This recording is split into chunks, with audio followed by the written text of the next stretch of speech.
आज का वचन, परमेश्वर का भय कैसे माने, या परमेश्वर का भय मानना क्या है। भजन संहिता 128 में लिखा है, क्या ही धन्य है हर एक जो यहोवा का भय मानता है और उसके मार्गों पर चलता है।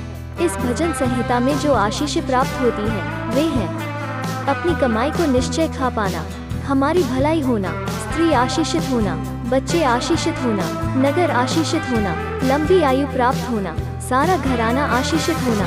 इस भजन संहिता में बहुत सारी आशीषें दी गई हैं। ये सब आशीषें तब प्राप्त होती है जब कोई परमेश्वर का भय मानता है और उसके मार्गों पर चलता है। इन आशीषों को प्राप्त करने के लिए परमेश्वर का भय मानना बहुत जरूरी है। परमेश्वर का भय कैसे माने, इस कहानी के द्वारा समझेंगे। एक किसान का 6 वर्ष का एक बेटा था।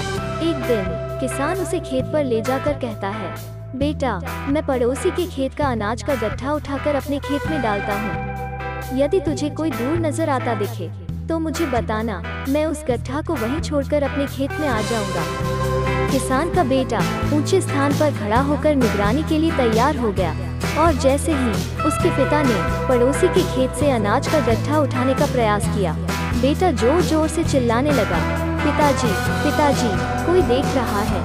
उसका पिता तुरंत अनाज का गट्ठा छोड़कर अपने खेत में आ गया।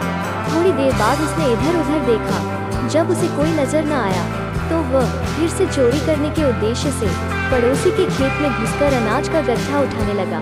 तब बेटा जोर जोर से चिल्लाने लगा। उसका पिता अनाज का गट्ठा वहीं छोड़कर अपने खेत में आ गया। पिता ने इधर उधर देखा, तब उसे कोई नहीं दिखाई दिया तो वो फिर से चोरी करने को पड़ोस के खेत में घुस गया और फिर से अनाज का गट्ठा उठाने लगा। तो बेटे ने चिल्लाना शुरू कर दिया। उसका पिता फिर से अनाज का गट्ठा वहीं छोड़कर अपने खेत में आ गया ताकि उसे कोई देख न ले।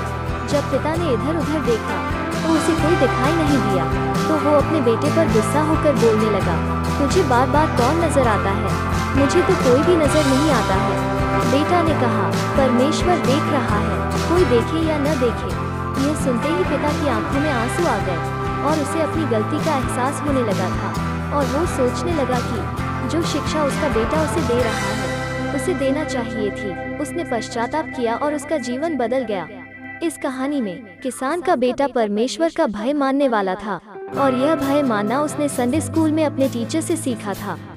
कई बार हम भी किसान की तरह अपने कामों में ईश्वर का भय नहीं मानते हैं। हम अपने कामों में ईमानदार नहीं रहते हैं, जिसके कारण हमें आशीष नहीं मिल पाती है।